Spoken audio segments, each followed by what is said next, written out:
Hello guys! Ayan, magpapagupit muna ang lolay nyo at napakainit na sa panahon ngayon.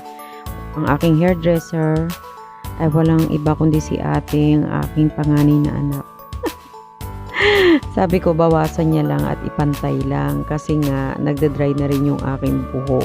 Madali na naman gupitan yung buhok ko kasi napakanipis na niyan. Tsaka ang ano kasi niyan, kulot-kulot. Kaya sa akin tama na yung pantay lang kasi mahilig kasi ako magtali rin ng buhok. Ayan. Kaya madali lang siyang gupitan. Kaya sabi, nabawas din sa buhok ko ay 2 inches. So okay lang yun kasi dry na rin naman yung dulo. Para tipid-tipid tayo guys sa pagpapagupit. O ayan, 'di ba?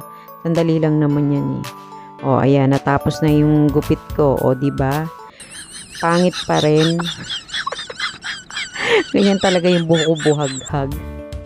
Kaya sabi ko, hindi bagay talaga sa akin yung nakalugay na buhok. Kaya talagang talaga ako, tali talaga. Ayan, ayan na lang ang ginawa ko. Ayan, pak. O, diba? Mas bagay.